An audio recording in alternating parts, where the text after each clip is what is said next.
Donald Trump यांनी भारतावर अतिरिक्त 25% टॅरिफ आता लावलेला आहे। ट्रम्प यांनी भारतावर आता एकूण 50% कर लावलेला आहे। आत्ताची मोठी बातमी आपण पाहतो आंतरराष्ट्रीय पातळीवरून, जागतिक पातळीवरची मोठी बातमी।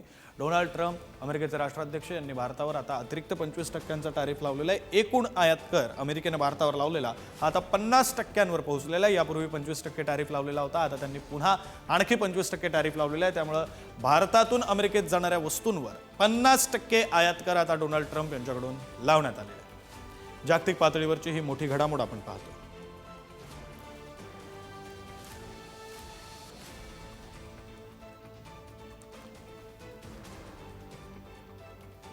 अमेरिकेचे राष्ट्राध्यक्ष डोनाल्ड ट्रम्प यांनी आता आणखी 25%चा टॅरिफ भारतावर लादलेला आहे। खरं तर त्यांनी बोलताना असं म्हटलं होतं की भारत रशियाकडून खरेदी करता आणि त्यामुळे भारतावर ते कर लावणार अशी भूमिका त्यांनी घेतलेली होती। याआधी त्यांनी 25%चा आयात कर लावलेला होता, आता आणखी 25% आयात कर लावलाय। याचा अर्थ भारतातून अमेरिकेत निर्यात होणाऱ्या गोष्टींवर आता 50% आयात कर हा अमेरिकेमध्ये भरावा लागणार आहे। आणि याचा परिणाम काय होऊ शकतो, तर याचा परिणाम असा होऊ शकतो की भारतातून अमेरिकेत होणारी निर्यात कमी होऊ शकते, कारण मुळात अमेरिकेच्या मार्केटमध्ये भारतीय वस्तूंची असलेली मागणी ही घटू शकते। ती मागणी का घटणार आहे, कारण एखादी वस्तू जर 100 रुपयांची मला विकत घ्यायची आहे, त्याच्यावर 50%चा आयात कर म्हणजे 150 रुपये हे 100 रुपयांच्या वस्तूसाठी द्यावे लागणार आहेत। आणि इतके पैसे देण्याऐवजी मग नागरिक इतर वस्तूंना पसंती देतील, त्यामुळे मग अमेरिकेच्या मार्केटमध्ये भारतीय वस्तूंची मागणी घटेल। मागणी घटली की मग भारतातून होणारी निर्यात कमी होईल, निर्यात कमी झाली की मग परदेशी चलन भारतामध्ये कमी येईल आणि हे सगळं भारतासाठी घातक असणार आहे। या संदर्भात बोलूया, आपले प्रतिनिधी आवेश तांदळे फोन लाईन वरून जोडले गेलेले आहेत। आवेश, आपल्याला माहित आहे मागील काही दिवसापासून ट्रम्प आणि भारतावर नाराजगी दाखवत होतात। यापूर्वी सुद्धा त्यांनी गेल्याच आठवड्यात 25% टॅरिफ लावला होता आणि काल त्याने एक ट्विट करून अशी सुद्धा माहिती दिली होती की भारत हा रशियाकडून तेल खरेदी करतो आणि बाहेरच्या देशांना विकतो। त्यामुळे रशिया युक्रेन युद्धात युक्रेनच्या लोकांना नियत्ता बळी जात आहे। त्यामागे भारत असल्याचा असा त्यांनी आरोप सुद्धा केला होता आणि त्याच पार्श्वभूमीवर त्यांनी एक इशारा सुद्धा दिला होता, येणाऱ्या 24 तासात आम्ही भारतावर आणखीन कर लादू। आणि आज डोनाल्ड ट्रम्प यांनी घोषणा केली की आम्ही 25% कर आणखीन वाढवला, म्हणजे एकूण आता आपल्या भारतावर त्यांनी 50% करार लावलेला आहे, टॅरिफ लावलेला आहे। आणि याच्यामुळे उद्या भारताचे जे शेअर मार्केट त्याच्यावर सुद्धा परिणाम पडतीलच, पण जे भारतातल्या कंपन्या जो तिकडे अमेरिकेत माल निर्यात करतात यांचा सुद्धा मोठ्या प्रमाणावर फटका बसण्याची शक्यता आहे। मेडिकल इंडस्ट्री असो किंवा इलेक्ट्रिकल असो, मोठ्या प्रमाणावर भारत ट्रान्सपोर्ट अमेरिकेला करतो, त्याचा फटका भारतीय कंपन्याला बसण्याची शक्यता आहे। विक्रांत, खरं आवेश, तुम्ही म्हणताय त्याप्रमाणे आता भारताचं जे एक्सपोर्ट आहे, भारतातून ज्या वस्तू निर्यात होतात त्यांच्यामध्ये आता घट होण्याची शक्यता आहे, अमेरिकेमध्ये ज्या गोष्टी निर्यात होतात त्यामध्ये, आणि याचा परिणाम भारताच्या अर्थव्यवस्थेवर सुद्धा होऊ शकतो। धन्यवाद तुम्ही दिलेल्या सगळ्या तपशिलांसाठी।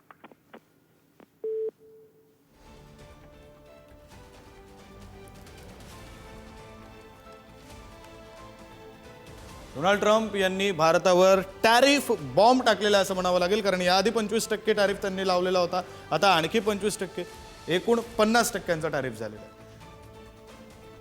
आपल्यासोबत बोलण्यासाठी आंतरराष्ट्रीय विषयांचे अभ्यासक सतीश ढगे सर जोडले गेलेले आहेत, आपण त्यांच्याशी बोलूया। ढगे सर, आधीचा 25%, आताचा 25%, एकूण 50% आयात कर अमेरिकेने आता भारतीय वस्तूंवर लावलेला आहे। मोठा परिणाम भारतातून ज्या वस्तू निर्यात होतात अमेरिकेमध्ये त्यावर होऊ शकतो। काय तुमचं या संदर्भातलं आकलन? अपेक्षेच्या अनुसार मागच्या काही दिवसामध्ये जी चर्चा सुरू होती, अगोदरचा 25% हा टॅरिफ लावला होता आणि त्यात पेनॉल्टी म्हणून आणखीन 25% लावलेला आहे। मुळातच ट्रम्प प्रशासनानं सांगितलं होतं की या 25%च्या ऍडिशन मध्ये भारत हा ब्रिक्स नेशनचा एक सदस्य आहे, म्हणून ऍडिशनली आम्ही 10% टॅक्स हा ब्रिक्स नेशनवर त्या ठिकाणी लावणार आहोत, कारण हे ब्रिक्स नेशन डॉलरायझेशन म्हणजे थोडक्यात जागतिक स्तरावर जे आहे डॉलरचं महत्व कमी करण्यासाठी ते प्रयत्न करतायत। आणि त्याच्या सोबतीला रशियाकडून आपण डिफेन्स इक्विपमेंट घेतोय, त्याचबरोबर क्रूड ऑइल त्या ठिकाणी इम्पोर्ट करतोय, म्हणून अप टू 100% आम्ही जे आहे भारताविरुद्ध पेनॉल्टी लावू अशा प्रकारचं सुतोवाच ट्रम्प प्रशासनानं केलं होतं। पण आज घडीला आधीच्या 25%च्या टॅरिफ मध्ये आणखीन ऍडिशनल 25% पेनॉल्टी लावण्याचा त्यांनी निर्णय घेतलेला आहे आणि असा साधारणतः 50% टॅरिफ रेट त्यांनी लावलेला आहे। असं जरी असलं तरी माझ्या मते नक्कीच म्हणजे आज घडीला आपण अमेरिकेसोबतचा द्विपक्षीय व्यापार पाहिला तर आपल्या बाजूने $45 बिलियन एवढं ट्रेड सरप्लस आपल्याकडे त्या ठिकाणी, तर याच्यावर विपरीत परिणाम होईल असा एक कयास मानला जातोय की साधारणतः 25% आपलं जे अमेरिकन एक्सपोर्ट आहे त्यावर विपरीत परिणाम त्या ठिकाणी होऊ शकतो. पण असं जरी असलं तरी आपण आपलं ऍग्रिकल्चर सेक्टर, डेअरी सेक्टर, त्याचबरोबर लेबर इंटेन्सिव्ह सेक्टर याला कुठलीही बाधा पोहोचू नये म्हणून अमेरिकन वस्तूंना आपण मार्केट ऍक्सेस देत नाहीये आणि हेच अमेरिकेच्या ट्रम्प प्रशासनाला खुपलेलं आहे. म्हणून त्यांनी जे आहे दबाव तंत्र म्हणून हा सगळा प्रयत्न ते त्या ठिकाणी करतायत. हे जरी दबाव तंत्र असलं, 50% टॅरिफ रेट जरी त्यांनी लावला असला तरी माझ्या मते त्रिसूत्री भारतानं त्या ठिकाणी अवलंबावी. एक म्हणजे अमेरिकेसोबत आणखीनही जे आहे ट्रेड निगोशिएशनच्या माध्यमातून, चर्चेच्या माध्यमातून हा रेट कमी करता येऊ शकतो. दुसरी महत्वाची गोष्ट म्हणजे ट्रेड डायव्हर्सिफिकेशन. फक्त अमेरिकाच नाही तर युनायटेड किंगडम आहे, न्यूझीलंड आहे, मर्कोसूर आहे, अशा वेगवेगळ्या प्रकारच्या ट्रेड डीलच्या माध्यमातून भारताला ट्रेड डायव्हर्सिफिकेशन. आणि तिसरी सगळ्यात महत्वाची गोष्ट, जर आपल्याला खमक्या रीतीनं जागतिक स्तरावर उभा राहायचं असेल तर आत्मनिर्भर भारत, प्रत्येक भारतीयानं जे आहे विदेशी वस्तूंच्या ऐवजी भारतीय उद्योग क्षेत्राला, त्याचबरोबर अर्थव्यवस्थेला कसा आपल्याला एक प्रकारे पाठिंबा देता येईल, कशी चालना देता येईल, यासाठी जर प्रत्येक भारतीयानं त्या ठिकाणी प्रयत्न केला तर नक्कीच येणाऱ्या काही काळामध्ये जागतिक स्तरावर अशा प्रकारची बोली, अशा प्रकारची दादागिरी ट्रम्प प्रशासनाकडे जे केली जाते त्याला आपण जे आहे जशास तसं उत्तर देऊ शकू.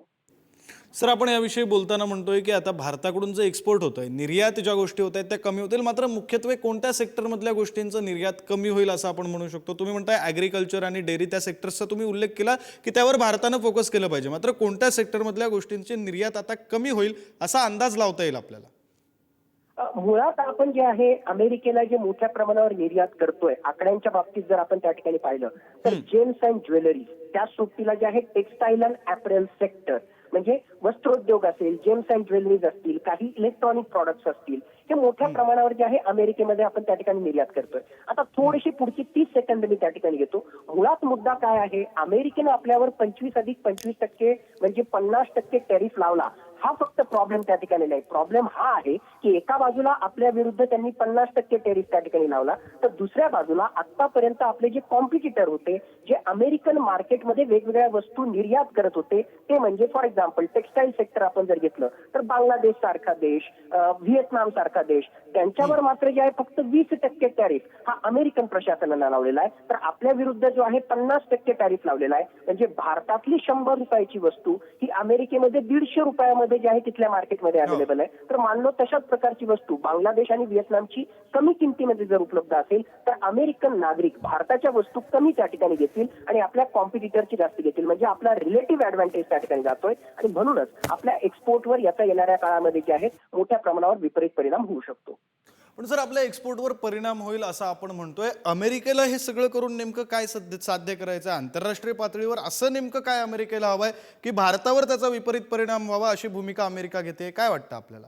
याचे खूप वेगवेगळे कारण आहेत आणि त्यामधलं सगळ्यात पहिलं कारण म्हणजे मुळातच फक्त भारताविरुद्ध नाही, एकूणच ट्रम्प प्रशासनाच्या दुसऱ्या कार्यकाळामध्ये जे आहे टॅरिफ म्हणजे एक प्रकारे आयात कर, याला एका वेपन सारखा जो आहे वापर ट्रम्प प्रशासन त्या ठिकाणी करतंय. दुसरी गोष्ट म्हणजे जे आहे भारताच्या बाबतीत आपण जर पाहिलं तर भारतावर दबाव निर्माण करण्यासाठी, म्हणजे भारत जे आहे एका बाजूला म्हणतोय की स्ट्रॅटेजिक ऑटोनॉमी, आम्ही जे आहे आमच्या धोरणाच्या बाबतीत ना आम्ही अमेरिकेच्या बाजूने आहोत ना रशियाच्या बाजूने आहोत, आमचं नॅशनल इंटरेस्ट लक्षात घेऊन आम्ही वेळोवेळी निर्णय घेतो. पण मागच्या काही काळामध्ये रशियाकडून आपण मोठ्या प्रमाणावर ऑइल, त्याचबरोबर मोठ्या प्रमाणावर डिफेन्स इक्विपमेंट घेतलेले, त्याचा सुद्धा जे आहे कुठेतरी राग हा अमेरिकेच्या मनामध्ये त्या ठिकाणी त्याच्यात असणार आहे. आणि तिसरी सगळ्यात महत्वाची गोष्ट मार्केट ऍक्सेस, म्हणजेच या दबाव तंत्राच्या माध्यमातून अमेरिकेमध्ये साधारणतः 30 ते 40 मेट्रिक टन एवढं जे ऍग्रिकल्चरल सरप्लस आहे, जे जेनेटिकली मॉडिफाईड क्रॉप्स पासून तयार केलेलं सोयाबीन असेल, मका असेल, हे जे आहे भारतामध्ये डंप करण्यासाठी एक प्रकारे हे दबाव तंत्राचा भाग म्हणून त्या ठिकाणी. पण असं जरी असलं तरी आपण या जीएम क्रॉप्सला भारतामध्ये एंट्री देणार नाही. बरं, धन्यवाद ढगे सर, तुम्ही ही सविस्तर बातचीत पुढारी न्यूजची केली त्यासाठी. यानंतर आपल्यासोबत बोलण्यासाठी आंतरराष्ट्रीय विषयांचे अभ्यासक शैलेंद्र देवळानकर सर जोडले गेलेले आहेत. Devlankar sir, tariff bomb Donald Trump यांनी टाकलाय असं म्हणावं लागेल. भारतासाठी बॅड न्यूज आहे. तुम्ही कसं पाहता या सगळ्या घडामोडींकडे? अमेरिका नेमकं यातून काय साध्य करू पाहते? एकतर्फी पक्षपाती अशा स्वरूपाचा हा निर्णय आहे. भारतावरती कारण नसताना दबाव टाकून भारत आणि अमेरिका यांच्यातलं जे 2 दशकांपासून जी मैत्री सुदृढ होती आहे त्या मैत्रीमध्ये कुठेतरी विष कालवण्याचा प्रयत्न हा डोनाल्ड ट्रम्पच्या प्रशासनाकडनं होतो आहे. हा दुःखद आहे. मुळात मुद्दा असा आहे की जर त्यांना आपत्ती आहे भारताच्या रशिया बरोबरच्या व्यापाराबरोबर आणि ते म्हणतात की भारत रशियाकडनं तेल विकत घेतोय आणि याच्यामुळे रशियाची जी युद्धखोर धोरण आहे त्याला एक पद्धतीचा बढावा मिळतोय, तर त्यांनी ही गोष्ट लक्षात ठेवणं गरजेचं आहे की भारताच्या जवळपास 5 पट व्यापार हा युरोपच्या बरोबर करतोय. 2024 मध्ये युरोपनी 67 अब्ज डॉलर्सचा व्यापार करार हा रशिया बरोबर केला. मग भारताला तुम्ही शिक्षा देतात, भारतावरती तुम्ही अशा स्वरूपाने 25% ऍडिशनल टेरिफ लावत, मग युरोपवर का नाही लावत?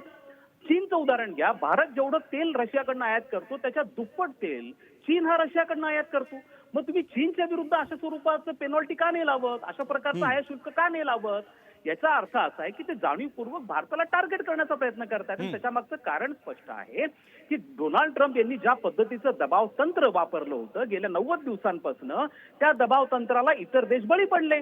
जपान सारखा देश आहे, जपान सारख्या देशांनी त्यांच्या सगळ्या टर्म्स कंडिशन ऍक्सेप्ट केल्या, आपलं ऍग्रिकल्चर सेक्टर ओपन केलं, ऍग्रिकल्चर सेक्टरमध्ये टेरिफ जो होता शून्यावरती आणला. इंडोनेशियाने तेच केलं, व्हिएतनामनी तेच केलं, युरोपियन महासंघाने तेच केलं. आणि त्यांनी एवढंच नाही तर जपाननी 750 अब्ज डॉलर्स अमेरिकेमध्ये गुंतवायला मान्य केलं. तेवढीच अमाऊंट युरोप देखील अमेरिकेमध्ये गुंतवतोय. त्यामुळे डोनाल्ड ट्रम्पच्या सगळ्या कंडिशन मान्य ज्यांनी केल्या त्यांना अशा स्वरूपाची पेनॉल्टी नाही आहे. परंतु भारताने स्पष्ट केलेलं आहे की भारताने जे स्टेटमेंट दिलं होतं त्यामध्ये भारत म्हणले की आमचे शेतकरी आणि आमच्याकडचा सामान्य व्यावसायिक यांचे हितसंबंध आम्ही जोपासणार. आणि हे बरोबर आहे. म्हणूनच ऍग्रिकल्चर सेक्टर असेल, एमएसएमई असेल, या बाबतीमध्ये कोणत्याही पद्धतीने आयात शुल्क कमी करण्यासाठी आमचा स्पष्ट नकार आहे. आणि ते डोनाल्ड ट्रम्पला अजिबात आवडत नसल्यामुळे अशा प्रकारे दबाव टाकण्यासाठी भारतावरती अननेसेसरीली अशा स्वरूपाच्या टेरिफ आकारला जातोय. मला असं वाटतं की हा कोलोनियल माइंडसेट आहे, वसाहतवादी मानसिकता आहे. आणि ज्या पद्धतीने बहुध्रुवी विश्वरचनेच्या दिशेने आपण सगळं जग जात होतो, कुठेतरी याच्यातनं एक पद्धतीची दादागिरी, एक पद्धतीची एकतर्फी ध्रुवीकरण अशा स्वरूपाच्या एक विश्वरचना आकाराला येते. मला असं वाटतं की सर्व देशांनी एकत्रित येऊन अशा प्रकारच्या दादागिरीचा विरोध केला पाहिजे.